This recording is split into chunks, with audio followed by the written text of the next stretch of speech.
Irmãos, boa noite. Então vamos para a mensagem de hoje. Apocalipse capítulo 2. Vamos lá? Apocalipse capítulo 2.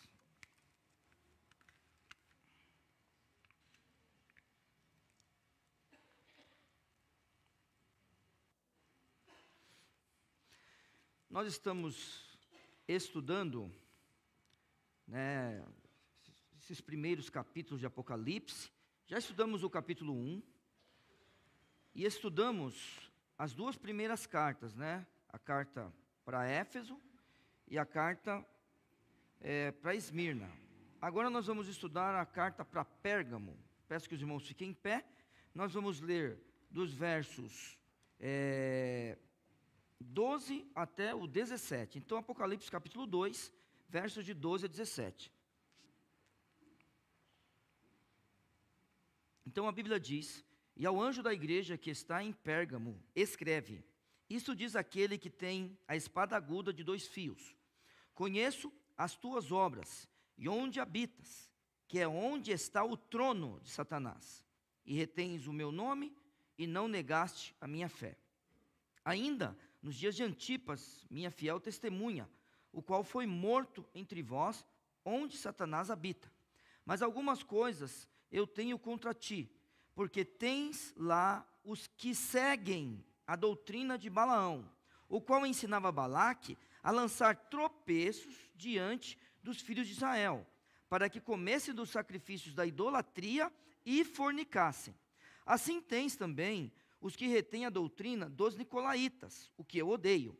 Arrepende-te, pois, quando não, em breve virei a ti, e contra eles batalharei com a espada da minha boca.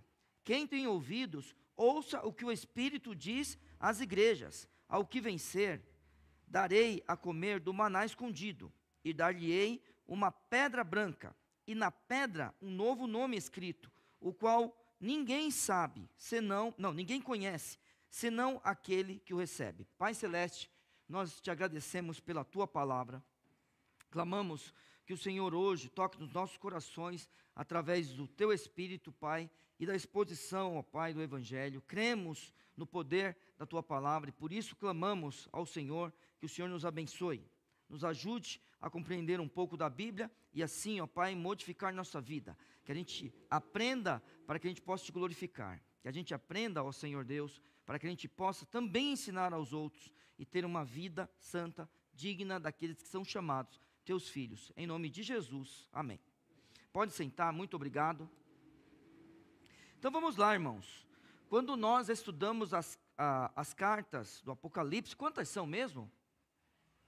7 cartas. O que nós precisamos procurar nelas? Vamos lá, vamos sempre lembrar disso. Um elogio, uma descrição de Cristo, uma advertência, ou uma crítica, uma advertência à igreja, e uma promessa, certo? É isso que a gente tem que procurar. Todas as cartas têm isso? Não, nem todas têm esses 4 pontos que a gente procura, mas a gente tem que procurar, certo? O texto começa dizendo no verso 12, e ao anjo da igreja que está em Pérgamo.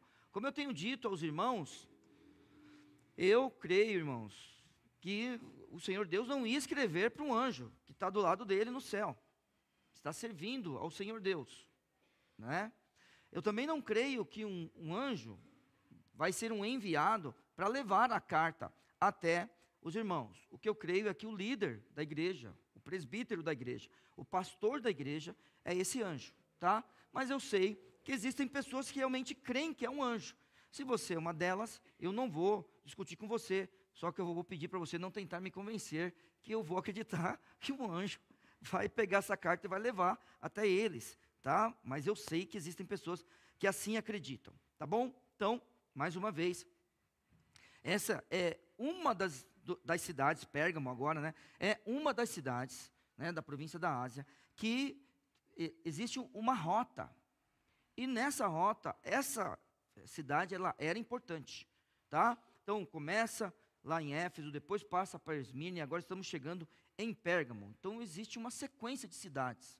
Essa cidade aqui, daqui a pouco a gente vai falar um pouquinho mais, mas é uma cidade importante porque ali existia também, de uma forma muito forte, o culto ao imperador, tá?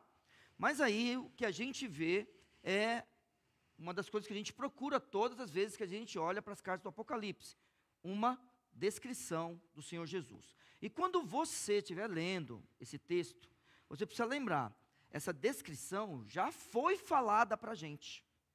Porque a gente olha para a descrição que está no capítulo 2 de qualquer uma das cartas e vai buscar no capítulo 1. Aqui está escrito assim no verso 12: E ao anjo da igreja que está em Pérgamo escreve: Isto diz aquele que tem a espada aguda de 2 fios. Muito bem. E aí a pergunta é: quem é este? Quem é este que tem a espada aguda de 2 fios? É claro que os irmãos já sabem, e quando a gente começa cada uma dessas mensagens, que a gente fala, o que a gente busca nas cartas do Apocalipse, a gente busca uma descrição do Senhor Jesus Cristo. E aí, irmãos, a gente tem que sempre lembrar, se você olhar para o Senhor Jesus Cristo como alguém que está saindo uma espada da sua boca, você vai imaginar um monstro. E não é essa a ideia, e você precisa ter convicção disso, tá? É a mesma coisa quando Cristo fala, por exemplo, eu sempre gosto de dar esse exemplo quando eu estou pregando. Jesus fala: eu sou a porta. Você não pensa que Jesus Cristo é uma porta, tá? Não é isso? E você está entendendo o que Cristo está falando.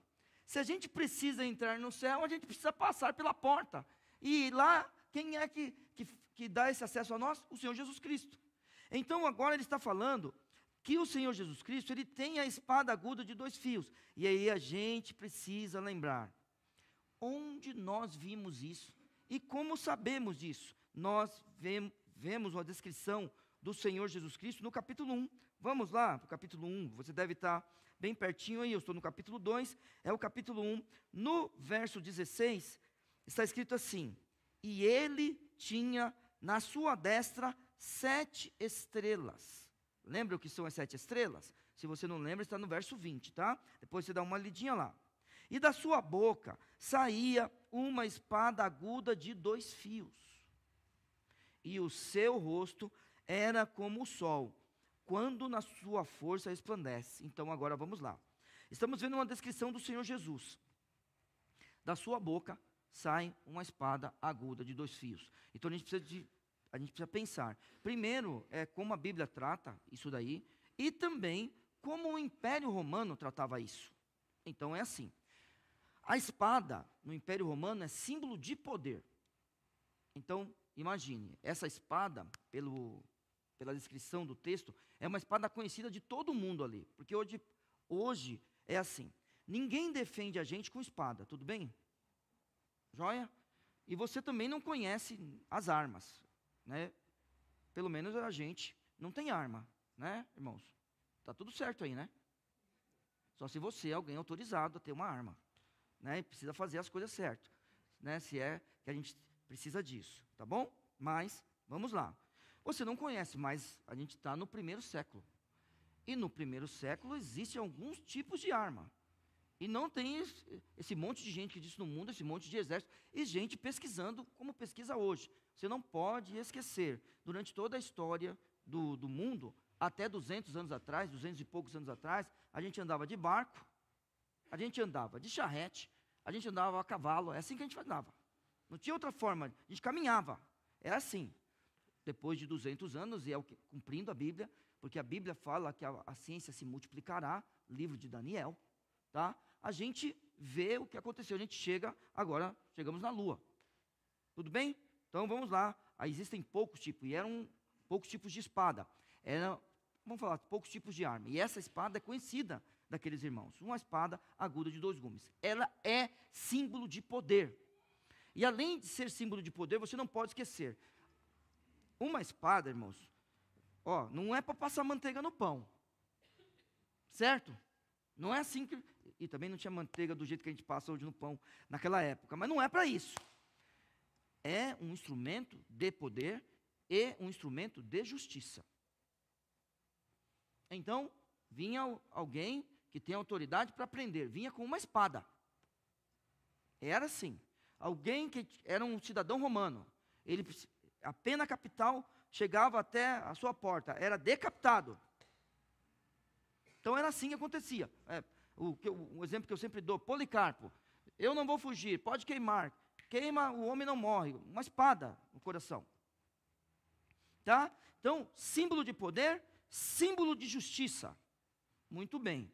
Isso é a gente olhando para o Império Romano. E a gente tem que lembrar, Pérgamo, uma cidade que adorava o imperador. Uma das cidades que adorava o imperador.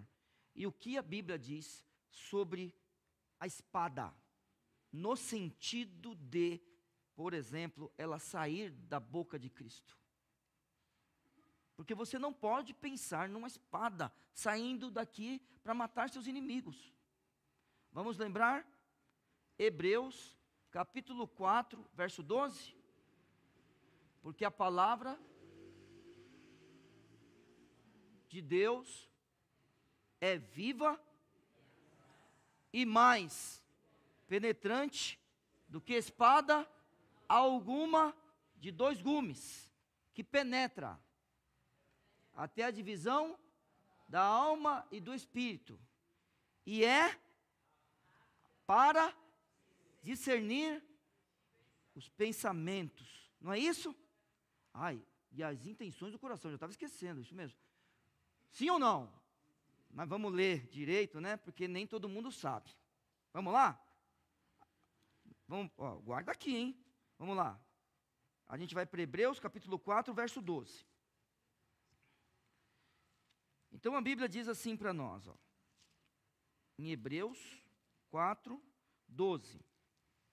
Porque a palavra de Deus é viva e eficaz, e mais penetrante que espada alguma de 2 gumes, que penetra até a divisão da alma e do espírito, e das juntas e medulas, e é apta para discernir os pensamentos e intenções do coração. Vamos só continuar aqui no Novo Testamento, vamos para Efésios. Lembra da armadura espiritual? Vamos para o capítulo 6 de Efésios. Capítulo 6 de Efésios, verso 17. Tomai também o capacete da salvação e a espada do Espírito, que é a palavra de Deus. Irmãos, quando nós olhamos o Senhor Jesus, tendo uma espada aguda saindo de sua boca, temos que pensar na palavra de Cristo. E é assim que acontece. O Senhor Jesus, ele sustenta tudo pela sua palavra. O Senhor Jesus um dia julgará tudo pela sua palavra. Então vamos lá, eu, por exemplo, eu sou um pastor. Onde está a minha autoridade? Na palavra. Eu e o pastor Viana estamos aqui para contar para os irmãos o que está na palavra. Eu e o pastor Viana estamos aqui para não acharmos nada. A gente não acha nada. O que você acha? Não acho nada. E quando vou falar qualquer coisa, tenho que falar com temor, porque daremos conta das almas. Isso aqui é um exemplo. Mas vamos lá. Um dia nós estaremos diante de Cristo. E eu espero que todos que estão aqui estejam no tribunal de Cristo um dia. Todos que estão aqui. Pastor Viana já fez o apelo. E eu vou reforçar. Não esteja no juízo final. Entregue sua vida àquele que tem a espada aguda de 2 fios saindo de sua boca. Ele irá declarar justiça um dia. Ele sustenta sim. A palavra dele é amor sim. Mas chegará um dia que nós nos encontraremos para um julgamento. E aqui está uma das provas que Cristo Jesus um dia estará conosco. E pela sua palavra, ele pedirá conta a nós. Não é que essa descrição E ao anjo da igreja que está em Pérgamo escreve: isto diz aquele que tem a espada aguda de 2 fios. Não serve só para ele, serve para ele, para essa igreja, no contexto dela, mas serve para a Vila São José, serve para a nossa família, e serve para nós, no nosso contexto também. É isso que vai acontecer, está acontecendo já. O Senhor Jesus está nos julgando já. Você não tenha nenhuma dúvida disso. Porque é aquela ideia, vamos lá. O que é, ontem eu estava conversando com o irmão, né? O que é que nós queremos colher? É bom a gente plantar direitinho. Porque em outro texto diz o quê? De Deus não se zomba. Tudo o que o homem semear, isto também sei fará. Mas pouca gente fala os versos que eu ensino para vocês de cor, hein? Eu fico bravo, viu? Mas eu fico bravo com amor. Vamos para esse texto também, então. Qual é esse texto? Gálatas 6. Hein? É o 4? Qual é? O 6? Vamos lá. Gálatas 6, 7. Vamos lá? Vamos ler todo mundo esse? Topa? Todo mundo tem trinitariano aí comigo? Quem não tiver, não leia não. Tá? Fica a dica. Vamos lá. Trinitariana comigo. Não erreis. Deus não se deixa escarnecer, porque tudo o que o homem semear, isto também ceifará. Esse é o texto bíblico. Então Cristo está nos julgando hoje? Claro que está. Então, por favor, vamos plantar, né, aquilo que a gente quer colher. Não plante o que você não quer colher. Muito bem. E aí, primeira coisa, a gente busca uma descrição de Cristo. E aí, o que a gente busca? Depois da descrição, um elogio. Então, o elogio começa sempre com essa coisa: conheço, né, as tuas obras. Então, verso 13. E agora perceba só, irmãos, interessantíssimo esse texto aqui, ó. Conheço as tuas obras e onde habitas, que é onde está o trono de Satanás, e retens o meu nome, e não negaste a minha fé, ainda nos dias de Antipas, minha fiel testemunha, o qual foi morto entre vós, onde Satanás habita. Deixa eu começar pelo meio do verso. Antipas, quem é? Não sei. Alguém sabe? Alguém aí sabe? Ainda bem, porque ninguém sabe. Eu procurei e ninguém está sabendo quem é. Eu estou procurando. Pastor Viana, o senhor sabe quem é? Então, não sabemos. Tá bom? Tudo bem? Já, pronto. Uma coisa a gente já sabe, que a gente não sabe quem é Antipas. Mas eu acho muito lindo o que João fez aqui. Claro que inspirado pelo Santo Espírito. Esse homem, Deus, né, o Senhor Jesus Cristo, ele dá um adjetivo para ele. Qual o adjetivo que Cristo dá para ele? Fala aí para mim, por favor. Não é legal isso aí? Sabe quem é chamado de fiel testemunha? No texto de Apocalipse? Cristo. Irmãos, isso é lindo. Porque a ideia da gente de ser cristão, qual é mesmo? Qual é a ideia, por exemplo, você é cristão. O que significa isso? Que você é um Cristo pequeno. Que você se parece com Ele. E este homem aqui, ele tem uma característica que foi dada ao Senhor Jesus. Veja só, no verso 5 do capítulo 1. Eu vou ler o 4 só para fazer mais sentido, tá? João, às 7 igrejas que estão na Ásia, graça e paz seja convosco da parte daquele que é, e que era e que há de vir, e da dos 12, olha, vê se pode, e da dos 7 espíritos que estão diante do seu trono, e da parte de Jesus Cristo, que é a fiel testemunha. Não é lindo, irmãos? O primogênito dentre os mortos, e o príncipe dos reis da terra, aquele que nos amou, e em seu sangue nos lavou dos nossos pecados. E aí a gente olha para Antipas e ele é chamado de fiel testemunha. Muito bem, que Deus nos abençoe a sempre sermos chamados de de características, de Cristo. Nesse caso, esse homem foi fiel. E ele foi fiel até que ponto? Olhe para o texto. Até a morte. Então tá bom. Então o que a gente sabe de Antipas é justamente o que está escrito no verso 13. Vamos lá. Mas a gente não está falando de Antipas. Ele só está sendo usado aqui porque ele era um membro da igreja de Pérgamo que foi morto e foi chamado de fiel testemunha do Senhor Jesus. Lembrando do seguinte, testemunho, irmãos, testemunho, vamos lembrar, é estilo de vida, certo? Isso é testemunho. E testemunho, ele está relacionado a partir dos... agora eu perdi a data. Mas se não for século 3, é o 4, tá? É que eu perdi a data, perdão. Se não é o século 3, é o século 4. A partir desse período da história da gente, da história dos crentes, testemunho está relacionado a martírio.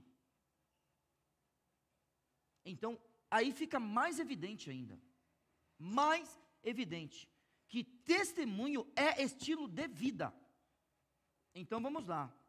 Sou um marido, sou um professor, sou um pastor, sou um policial, sou um advogado, sou uma esposa, sou uma mãe. O que eu sou nessa terra? Eu sou várias coisas. Testemunho em todos eles. Estilo de vida. Então, a gente viu isso na vida desse homem, mas o que a gente está atrás é do elogio que o Senhor está fazendo a esse grupo, a esses irmãos, a essa comunidade, a essa igreja que está em Pérgamo.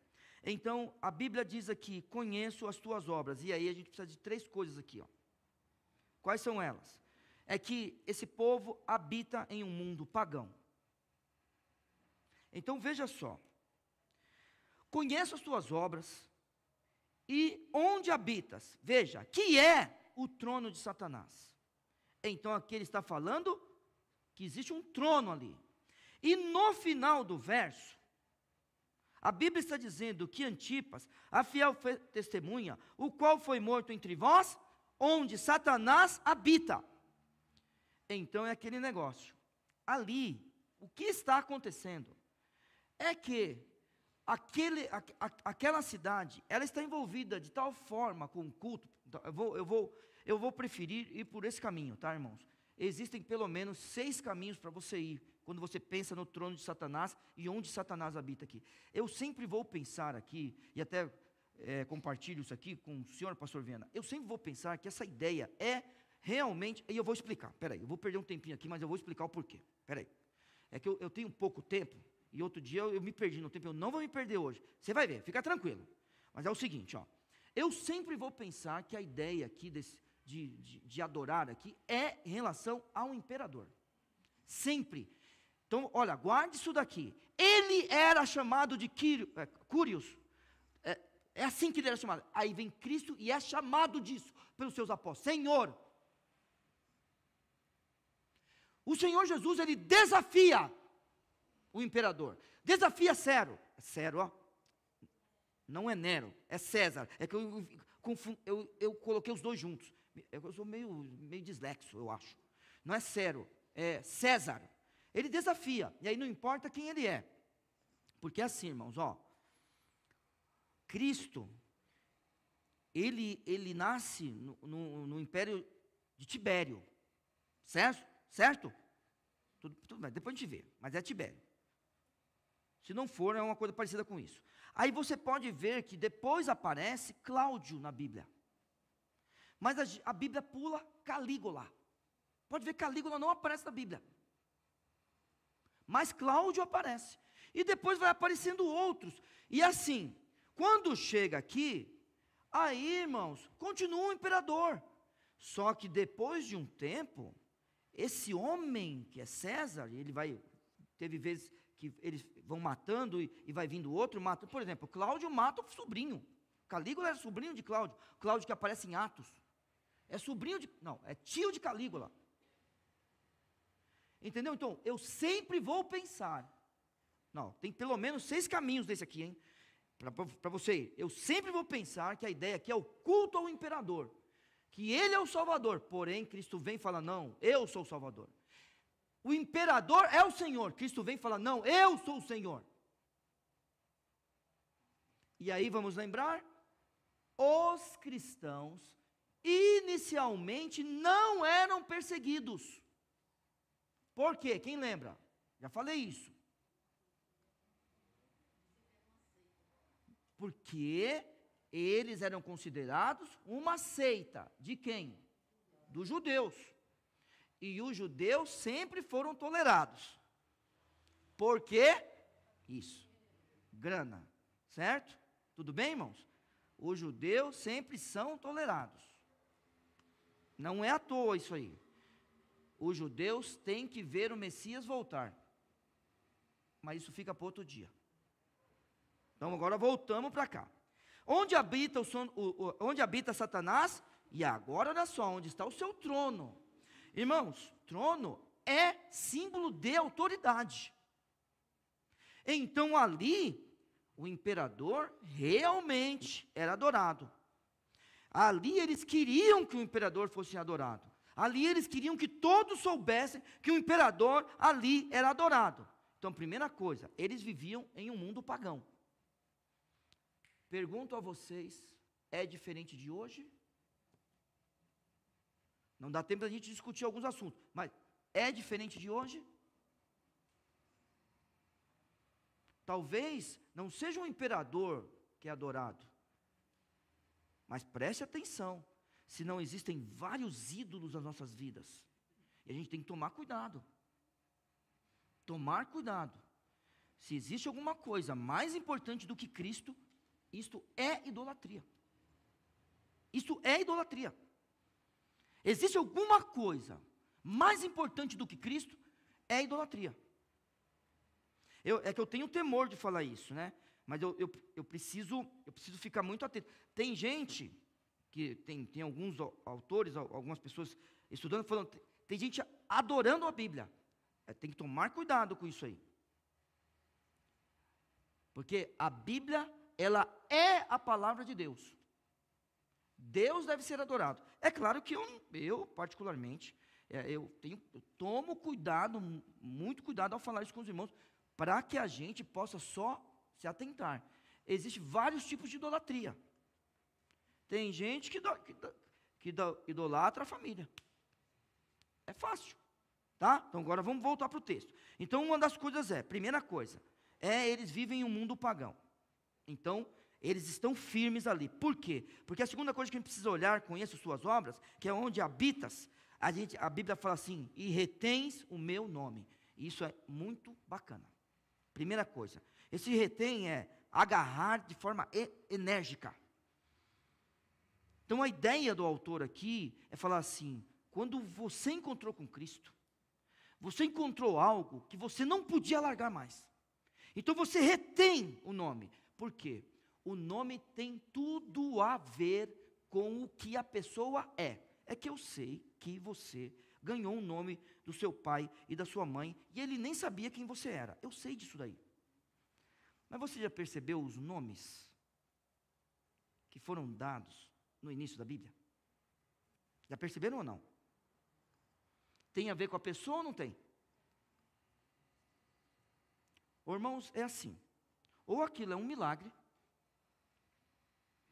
ou, como eu já ouvi falar, e como eu não tenho uma bibliografia para falar para você, eu tenho que ser sincero, eu ouvi falar, e eu estou buscando isso daí, porque o que importa é o que está escrito, certo? A não ser que alguém diga que é a tradição judaica, e a gente tem que buscar também na tradição.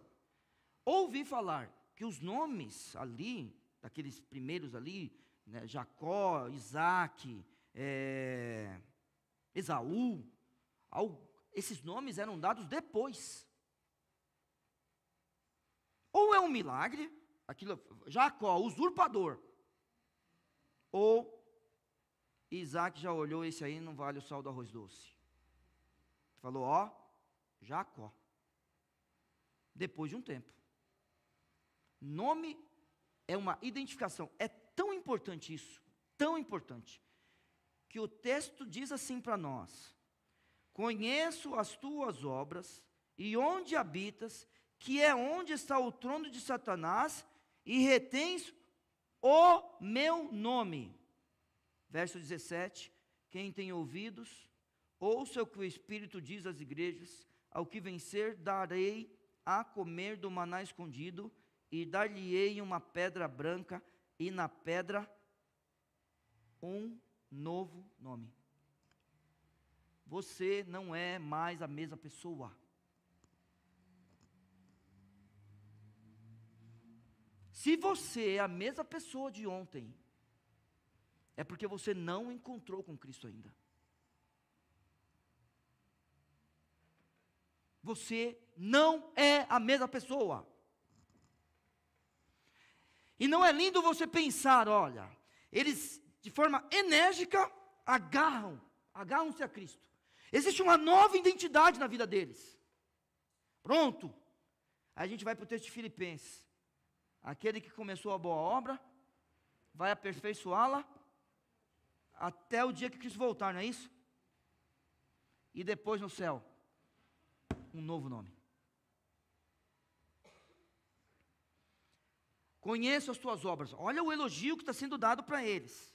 Olha o elogio que está sendo dado para eles. Vocês habitam no mundo pagão, mas vocês se agarraram de forma enérgica. Vocês apertam, vocês estão firmes no nome do Senhor Jesus Cristo, daquele que tem a espada aguda que sai de sua boca, agarrados ao Senhor Jesus. Muito bem. Então, primeira coisa, eles habitam em um mundo pagão. Segunda coisa, eles se identificaram com Cristo. Eles retêm o nome, que é dele.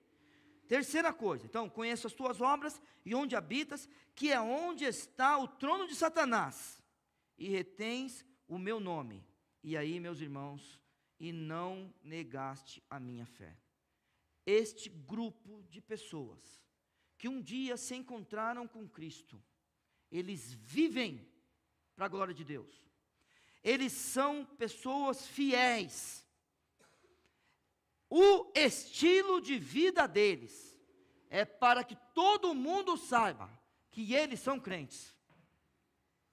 É isso que está acontecendo no verso 13. Habita no mundo pagão, está firme no nome de Cristo, tem uma nova identidade, e agora vivem a vida que Cristo quer para eles. Muito bom. Joia. Só que é o seguinte, vamos lembrar? O que a gente procura nas cartas do Apocalipse mesmo? Vai, fala logo. Uma descrição do Senhor Jesus. Um elogio. Opa. A descrição de Cristo nós já falamos? Foi boa ou não foi? Ué, coisa boa. A espada aguda que sai de sua boca. Justiça.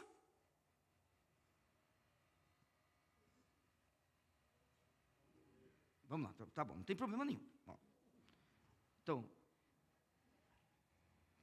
eu sei que alguém falou, mas assim, a espada é um símbolo de poder, símbolo de justiça. A espada que sai da boca de Cristo é a sua palavra. Então, ele está cuidando da gente, tá bom? Ótimo. Aí a gente foi para o que mesmo? A gente foi para o elogio. O elogio foi bom ou ruim? Foi bom. Eles habitam no mundo pagão. Mas eles se converteram ou não? De tal forma que, ao encontrarem Cristo, se agarraram a Ele. Retém o nome. E além disso, eles são fiel testemunha. Tudo bem? Eles estão testemunhando de Cristo. Todo mundo sabe que eles são crentes. Mas tomem cuidado, porque o texto não para aí. A gente tem o que mesmo? Só para lembrar? Uma descrição de Cristo, um elogio, e agora? A crítica. Toda igreja que a gente olha em Apocalipse tem crítica? Não, né? A maioria tem. Será que essa tem? Você já leu o texto comigo? Você que é curioso já está olhando o texto agora. Falando, Neil, será que esse negócio que eles habitam no mundo pagão aí, Será que eles retêm o nome, fiel testemunha? Será que é verdade? É claro que é, irmãos. Está no texto bíblico. Está aqui. É verdade. Mas aquele que está em pé, cuide que não caia. Vamos lá. Somos fiéis a Deus, não somos, irmãos? Não somos? Só um amém, que pena. Hein? Somos fiéis a Deus aqui. Vamos completar mais um ano de existência. Servindo ao Senhor. Né? Todos são fiéis. Agora misericórdia, hein? Todos são fiéis? Ué, não sei. Muito bem. Mas vamos imaginar que os infiéis, porque isso existe em qualquer igreja, comecem a se destacar aqui. Hein? Pode acontecer isso ou não? Pode, não pode? E se os infiéis começarem a se destacar aqui, o que a gente tem que fazer? Os fiéis têm que se levantar. E com a palavra, a autoridade da palavra, mudar as coisas, consertar as coisas, impedir que coisas aconteçam. Porque, veja só, a gente vem lendo o texto assim, verso 12. E ao anjo da igreja que está em Pérgamo escreve: isso diz aquele que tem a espada aguda de 2 fios. Conheço as tuas obras e onde habitas, que é onde está o trono de Satanás, e retens o meu nome, e não negaste a minha fé, ainda nos dias de Antipas, minha fiel testemunha, o qual foi morto entre vós, onde Satanás habita. Que ótimo, irmãos! Que Deus fale isso para nós. Que Cristo Jesus um dia olhe para nós, servos bons e fiéis. Que Deus olhe para a gente como igreja e fale isso. Mas que Ele não fale o verso 14. Que Ele não fale o verso 15 para nós. Vamos lá?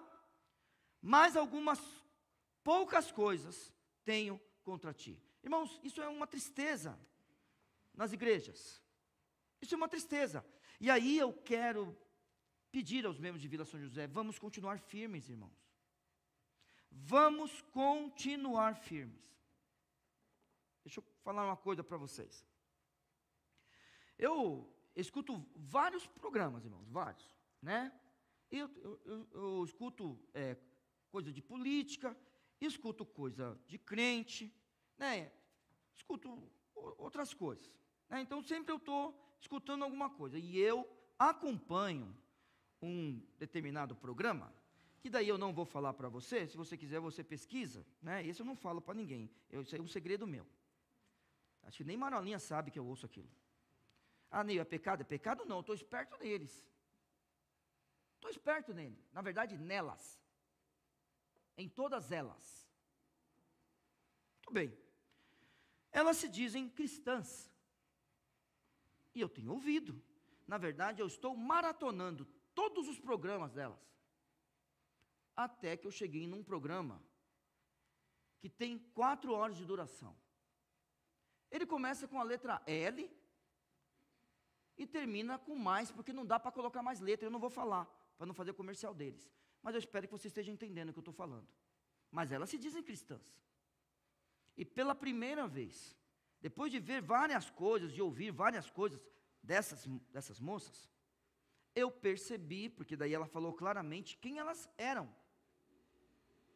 E elas, de repente, disseram: eu sou...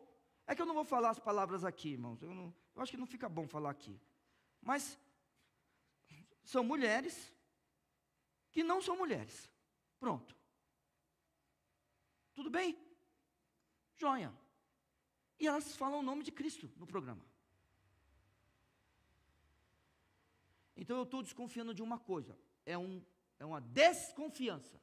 Então você que está em casa, e você que vai me ouvir algum dia, eu sei que a minha voz alcança pouco, mas pelo menos umas 200 pessoas vão ouvir isso. Eu tenho acertado de vez em quando, irmãos. E eu tenho falado para vocês. Eu estou desconfiando que existe, não aqui, mas existe gente infiltrada. Então vou falar de novo. Eu estou desconfiando que existe gente infiltrada. E aí, eu quero que a gente tome bastante cuidado, Henrique. E aí eu quero falar com você. Em quem vai cuidar dessas crianças aqui em Vila São José. Eu, você e o pastor Viana. A gente vai tomar cuidado. E eu não estou desconfiando de quem está cuidando das crianças agora. É que eu estou desconfiando que existe uma tendência de gente se infiltrar nas igrejas. Porque a linguagem é cristã. Porque quando elas vão dar o testemunho, irmãos, é triste, irmãos, perceber o que aconteceu na vida daquelas pessoas. Mas também é triste saber que a Bíblia, ela simplesmente fala para nós sobre homem e mulher. Sim ou não? Ah, isso. Homem e mulher. E acabou. É isso que a Bíblia nos ensina. E a Bíblia condena o relacionamento entre dois homens, ou o relacionamento entre duas mulheres. Porque é assim que a Bíblia trata. E quando qualquer uma delas fala sobre o que a Bíblia fala, sobre a sigla L, um monte de letra e um mais no final, eu desconfio muito que estão forçando o texto. E aí, quando eu ouço algumas delas falando que a Bíblia não fala nada, eu falo, pelo menos existe honestidade aí. Olhe para esse texto aqui. A Bíblia está falando aqui para nós, mas algumas poucas coisas tenho contra ti, porque tens lá o que seguem a doutrina de Balaão. A gente vai ver mais para frente o nome Jezabel, não hoje. Você que tiver curiosidade já vai ler nas cartas e você vai ver. Jezabel. Aqui a gente está com Balaão. A gente vai ler isso daqui, a gente vai para Números rapidinho. Eu espero que todo mundo conheça a história de Balaão. Então, mas bem rápido. Balaão é um mistério, irmãos. É um mistério, porque ele de repente aparece no livro de Números. Ele aparece. E do mesmo jeito que ele aparece, ele some, mas só que o seu nome não some. Olha onde ele vem chegar. Está vendo aqui, ó? Então, é o seguinte, a gente vai ler o verso 14 agora, e a gente vai depois para Números. Mas algumas poucas coisas tenho contra ti, porque tens lá os que seguem a doutrina de Balaão. Então, só para mais um comentário, então é o seguinte, habita no mundo pagão, retém o nome de Cristo, e é uma fiel testemunha, desculpa, não negaste a fé. Então, são pessoas que vivem a fé, mas só que lá também tem quem segue a doutrina de Balaão. Então, irmãos, preste atenção, nem todos são fiéis, por favor, é pelo fruto que conhece a árvore, viu? A gente olha um para o outro aqui e fala, é crente, é fruto, irmãos, tem que ter fruto. E vamos lembrar, nenhuma árvore dá fruto para ela mesma crescer. Então é o seguinte, eu vou dar fruto na minha casa. Quem se alimenta são esses aqui, ó. Não sou eu. Tá joia? Tem que dar fruto. E a gente tem que crescer, a gente tem que melhorar. Não vem com essa conversa. É para melhorar. E quando por acaso vier a tentação, tem que lembrar, ele vem buscar a quem possa tragar. Não é a gente. Esses irmãos aqui são fiéis? São, mas lá também tem gente que está nessa situação. Porque tens lá os que seguem a doutrina de Balaão, o qual ensinava a Balaque a lançar tropeços diante dos filhos de Israel. Está vendo? Isso não é recente. Isso aconteceu lá no povo de Israel. E veja, existe um movimento aqui na igreja de Pérgamo. Pérgamo. Existe um movimento que é o movimento dos nicolaítas. Daqui a pouco você vai ler o texto. Que ensina o quê? A doutrina de Balaão, que lançava tropeço diante dos filhos de Israel, para que comessem dos sacrifícios da idolatria e fornicassem. É isso que está acontecendo aqui na igreja. Então existe uma crítica, e a crítica é pesadíssima. Mas é Atos 15. Olha, agora eu lembrei de uma coisa, peraí. Vamos lá para Atos 15. Quem lembra do texto? Hein? Quem lembra? O que está acontecendo em Atos 15? Hein? O concílio de Jerusalém? Sim ou não? Lembra disso? Eles estavam com dúvida de como viver. Rapidinho, eu já volto para o texto, só que eu lembrei disso agora.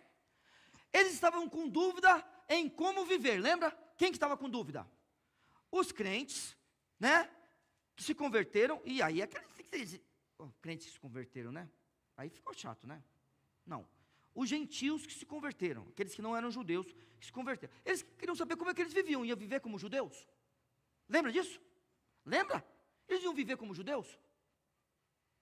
Ué, se fosse viver como judeus, tinha que ter circuncisão, tinha que ir ao templo, à sinagoga. Ué, tinha que fazer as coisas de judeu, não podia comer carne de porco. Sim ou não? Tinha que viver como judeu. Eles tinham dúvida, não tinham? Sim ou não? E aí, o que acontece? Os apóstolos mandam algumas orientações para eles. Então, vamos lá, verso 27. Deixa eu ver, serve esse aqui? Deixa eu ver, vamos ver. Isso. Verso 27. Enviamos, portanto... eu falei o texto? Atos 7? Não, 27, né? Pronto, então vamos lá. Enviamos, portanto, Judas e Silas, os quais por palavra vos anunciarão também as mesmas coisas. Na verdade, pareceu bem ao Espírito Santo e a nós, não vos impor mais encargo algum, senão estas coisas necessárias. Vamos ver quais são as coisas necessárias? Que vos abstenhais das coisas sacrificadas aos ídolos, uma coisa. E do sangue, e da carne sufocada, e da fornicação. Espera aí, o que estava acontecendo na igreja de Pérgamo? Vamos lá, vamos voltar para o texto, agora pode ser de Atos. Vamos voltar lá. O que estava acontecendo na igreja de Pérgamo? Tens lá os que seguem a doutrina de Balaão. E o que a doutrina de Balaão ensinava? Olha lá, comessem dos sacrifícios da idolatria e fornicassem. Não é isso? Joia, muito bem. Mas onde Balaão falou isso para o povo de Israel? O pastor Viana já matou a charada. Pastor Viana, o senhor procurou também, né? Tá vendo? Dançou. Não achou. Mas aí, a gente tem que ir atrás. Vamos lá. Vamos ver o que a gente faz agora com o texto. Porque quando a gente não sabe o que fazer, a gente fala, não sei. Mas quando a gente consegue alguma coisa, a gente fala para os irmãos assim, ó. Preste atenção nisso. Vamos lá. Números. A gente não vê esse ensino de Balaão, né? Mas a gente vê algumas coisas. Então, só para os irmãos se localizarem aí. Vamos lá. Capítulo 22 de Números. Tudo bem, irmãos? Capítulo 22 de Números. O que está escrito acima do verso 1? Balaque e Balaão. São as mesmas pessoas lá de Apocalipse capítulo 2. Capítulo 23. O que está escrito acima do verso 1? Balaque edifica 7 altares. E o texto começa assim: então Balaão disse a Balaque. Certo? O que está escrito acima do verso 18 do capítulo 23. As profecias de Balaão. Quando você vai olhar aqui, não tem nada daquilo. Muito bem. Agora vamos começar a olhar para cá. Capítulo 24, verso 25. Então, Balaão, capítulo 24 de Números, verso 25. Então, Balaão levantou-se e se foi, e voltou ao seu lugar, e também Balaque se foi pelo seu caminho. Pronto. Então, será que acabou tudo aqui? Aí é que está. Quando a gente olha para o texto bíblico, a gente percebe que a história entre Balaque e Balaão acaba aqui. Mas olhe só o que está escrito no capítulo 25, verso 1. E Israel deteve-se em Sitim, e o povo começou a prostituir-se com as filhas dos moabitas. Ótimo. Qual era o pecado da igreja de Pérgamo? Fornicação. Verso 2. Elas convidaram o povo aos sacrifícios dos deuses. Qual era o pecado na igreja de Pérgamo? Comer do sacrifício dos ídolos e da fornicação. Tá? E o povo comeu e inclinou-se aos seus deuses. Juntando-se, pois, Israel a Baal Peor, a ira do Senhor se acendeu contra Israel. Vamos só caminhar aqui até o capítulo 31 do mesmo livro. Capítulo 31 do mesmo livro. O que importa para mim é o verso 16, mas nós vamos ler a partir do 13. Porém Moisés, capítulo 31 de Números. Porém Moisés e Eleazar, o sacerdote, e todos os príncipes da congregação saíram a recebê-los fora do arraial. Indignou-se Moisés grandemente contra os oficiais do exército, capitães dos milhares, capitães das centenas, que vinham do serviço da guerra. E Moisés disse-lhes: deixastes viver todas essas mulheres? Eis que foram estas, que estas foram as que por conselho de Balaão deram ocasião aos filhos de Israel de transgredir contra o Senhor no caso de Peor. Por isso houve aquela praga entre a congregação do Senhor. Então Balaão teve influência na vida daquelas pessoas que estavam ali, do povo de Israel, irmãos. Balaão teve influência. É por isso que está escrito aqui isso. É por isso que está escrito aqui. Mas algumas poucas coisas tenho contra ti, porque tens lá os que seguem a doutrina de Balaão, que ensinava Balaque a lançar tropeços diante dos filhos de Israel, para que comessem dos sacrifícios da idolatria e fornicassem. Muito bem. Culto ao imperador, o povo firme, mas o que acontece, irmãos, algumas pessoas estavam vivendo ali no seio da igreja e pensando assim: não tem problema. Não tem problema a gente praticar algumas coisas, e queriam tolerar isso. Temos que tomar cuidado. Olha só, não é para responder essa pergunta. Temos que ser uma igreja inclusiva? Cuidado.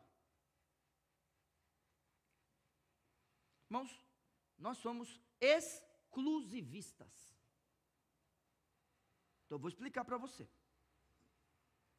Nós somos exclusivistas. E quem não é exclusivista não é cristão. Não é cristão. Se ela falar que não é exclusivista, não é cristão. O que significa dizer isso? É que nós chegaremos ao Pai somente por Cristo. Somente, só existe Cristo. Vamos lá, todos juntos, João 14,6. Jesus disse: eu sou o caminho, e a verdade, e a vida, e ninguém vem ao Pai, senão por mim. Por isso que somos exclusivistas.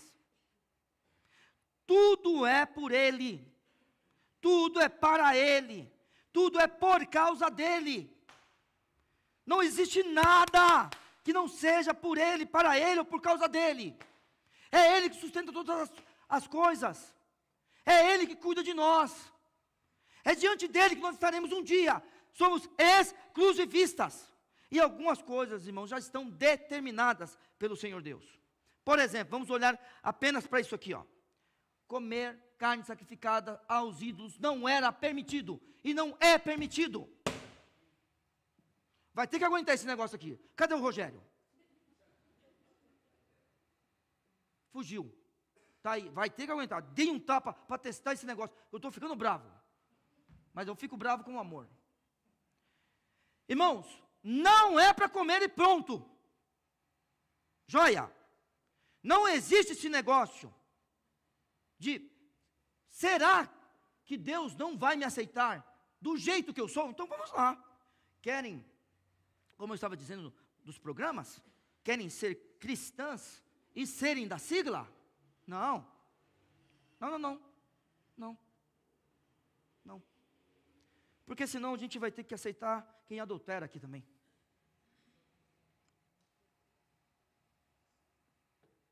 E acabou. Não vamos aceitar. Ninguém que cometa pecado contra o próprio corpo. Veja bem, eu estava conversando com o irmão outro dia. Casos da Bíblia que fala sobre disciplina, tem 2. Aquele que peca insistentemente, sexualmente, e aquele que não ouve o irmão. Não ouve o irmão. Não existe um monte de regra. É assim que está. Mas o pecado contra o corpo, não tem jeito, irmãos, é o pior deles. Ah, você fala, não tem pecadinho, pecado não. Tá bom, eu sei disso aí, tá. Todo pecado leva para o inferno. Então tá bom, mente para tua mulher e trai tua mulher para você ver. Se tem diferença ou não tem, o pecado. Não é para você fazer isso. Se eu estou falando, só faz isso. Tá bom? É claro que não. É óbvio que tem diferença entre pecado. E ó, graças a Deus, né? Que a gente não sabe qual é o pecado para a morte. Mas você sabe que João falou isso. Que pecado que é para a morte não é para orar. Você aguenta uma coisa? Você acha que eu sou bravo? Você acha que eu sou bravo? Então lê lá João, o apóstolo do amor. O homem fala, pecado para a morte não é para orar. Irmãos, é assim. Não é para cometer pecado contra o corpo. Isso aqui é o templo do Santo Espírito. O templo do Santo Espírito. E a gente tem que cuidar dele. Vamos correr. Vamos lá. Presta atenção nisso daqui. Estamos onde agora? Onde você está com a sua Bíblia aberta? Em Apocalipse 2? Isso. Esteja comigo. Vamos correr. Porque a Bíblia fala assim no capítulo 2, verso 14. Mas algumas poucas coisas tenho contra ti. Porque tens lá os que seguem a doutrina de Balaão, o qual ensinava Balaque a lançar tropeço diante dos filhos de Israel, para que comessem dos sacrifícios da idolatria e fornicassem. Assim, da mesma forma, está vendo? Tens também, peraí, rapidinho. Eu sei que o texto é confuso, tá? Eu sei disso. Até o pessoal que fala do original, que lê no original, que eu não leio, certo? Eu leio de segunda mão. Sempre os irmãos têm que lembrar disso. Tanto eu quanto o pastor Viana. O pastor Viana é igual eu. A gente lê de segunda mão, tá? A gente sabe que o texto, ele não deixa isso claro. Porém, irmãos, esse movimento que eu vou ler aqui, assim tens também os que retêm a doutrina dos nicolaítas. É justamente a doutrina de Balaão. É a mesma coisa aqui, tá? O que eu odeio. Então, peraí. Tá vendo? Alguns podem dizer não tem problema. Alguns podem dizer não tem problema nenhum. Tem sim. Tem sim. Um adúltero aqui, ele não vai trair sua esposa, nenhuma adúltera aqui vai trair seu marido. Pode ter adúlteros aqui, ó. Da mesma forma que pode ter mentirosos, assassinos. Cristo nos libertou dos pecados. Aqui pode ter alguém homossexual, bissexual. Pode ter aqui, ó. Pode ter. Mas Cristo nos liberta do pecado. É isso o que a gente espera de um crente, porque ele é templo do Santo Espírito. Não tem problema, não tem problema? Assim tens também os que retêm a doutrina dos nicolaítas, verso 15, o que eu odeio. Só que a gente já tinha ouvido falar do ódio do Senhor Deus pela doutrina dos nicolaítas. Lembra quando? Quando nós estudamos a carta aos Efésios. Vamos lá para a primeira carta, verso 6, que daí é o seguinte: na verdade, a igreja em Éfeso odiava os nicolaítas, a doutrina dos nicolaítas, o ensinamento deles. Olha só, verso 6, tens porém isso, que odeias as obras dos nicolaítas, as quais eu também odeio. Então a gente já tinha visto isso daqui. Aqui eu não expliquei naquela hora de propósito, porque eu ia chegar na terceira carta. Tá bom? Não entendi. O que foi? Eu não falei o texto? 2,6? Perdão, vou falar, então vou ler de novo. 2,6, desculpa. Na carta a Éfeso, no verso 6, no capítulo 2, diz assim: tens porém isto, que odeias as obras dos nicolaítas, as quais eu também odeio. Então a gente já tinha visto isso antes. É esse movimento. E aí, deixe-me ir para frente, porque o nosso tempo está acabando. Aí o Senhor Deus vem com a crítica, e dentro da crítica o Senhor Deus dá um alerta. O Senhor Jesus, eu vou falar Jesus Cristo, é porque, na verdade, é a obra do Senhor Jesus Cristo, o Apocalipse, tá? Verso 16: arrepende-te, pois quando não, em breve virei a ti, e contra eles batalharei. Como, irmãos? Com a espada da minha boca. Não tenha dúvida, o Senhor Deus, Ele nos julgará pela sua palavra. É a sua palavra, acabou. Vamos imaginar, prostituição, fornicação? Não, irmãos, a palavra já diz o que isso significa para Deus. O que significa isto na vida de alguém que um dia se entregou a Cristo. O que significa isso na vida daquele que retém o nome, daquele que quer ser testemunha, ser martirizado se for possível, se for preciso, se for preciso, ele ser martirizado pelo seu testemunho. A Bíblia está falando, arrepende-te. Por quê? Verso 17. Leu, Amanda? Quem tem ouvidos para ouvir, ouça. Lembra o que significa isso? Obediência. Lembra? Ele quer que a gente obedeça. Vamos correr aqui. Quem tem ouvidos, ouça o que o Espírito diz às igrejas. O que o Senhor Jesus está falando aqui é para obedecer. Ao que vencer, darei a comer do maná escondido. Bem rápido. O que significa o maná, quando a gente olha para Apocalipse aqui? O que o maná representou para o povo de Israel, quando ele peregrinou pelo deserto? A sua vida, né? Porque era o seu sustento, todos os dias, menos na sexta, menos na sexta e no sábado, porque no sábado não tinha, né? Caía uma certa quantidade de maná exata, e você, caiu uma certa quantidade de maná, e você tinha que pegar a quantidade exata para a sua alimentação. Basta cada dia o seu mal. Maná também ensina isso para a gente. A gente tinha ali o sustento, todos os dias. Quando que o maná parou de cair? Até a primeira colheita. A partir daquele momento não teve mais maná. Muito bem. ao que vencer, darei a comer o maná escondido. Excelente. O Senhor Deus, Ele está prometendo a você. O Senhor Jesus, vamos falar de novo, prometendo a mim e a você o sustento eterno na presença dEle. A gente tem que olhar para isso daqui e não pensar no sustento aqui, não é isso. É no sustento eterno, na vida eterna, que só Ele pode nos dar. E aí, o que a gente já falou, e aí eu termino aqui apenas lendo. Você já sabe o significado de nome, quando você olha para Atos. Atos é o livro que mais tem o nome. Aí depois Apocalipse. Porque quando você se identifica com Cristo, você já tem um novo nome.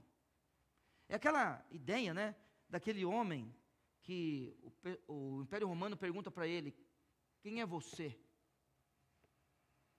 E ele dizia: eu sou cristão. E o Império Romano: diga o seu nome, né, a liderança. E ele falava: eu sou cristão. E aí ficava insistindo: eu já disse que sou cristão. A partir do momento que eu disse que eu sou cristão, não importa mais. Faça o que quiser. Não entrego ninguém. Sou cristão. Um novo nome. Aí a Bíblia diz aqui, eu termino aqui: e dar-lhe-ei uma pedra branca, e na pedra um novo nome escrito, o qual ninguém conhece, senão aquele que o recebe. Que Deus te abençoe. Você já é uma nova criatura, porque aquele que está em Cristo, nova criatura é. As coisas velhas já passaram e eis que tudo se fez, mas você já é isso. Você é um servo do Senhor Jesus. Nós, como igreja, agora, só lembrando, como igreja, precisamos, irmãos, estarmos firmes, em qualquer circunstância. E quando infiéis se levantarem, nós temos que estar atentos, para que os fiéis se levantem, e pela palavra de Deus, tudo seja restabelecido à ordem. Que Deus te abençoe.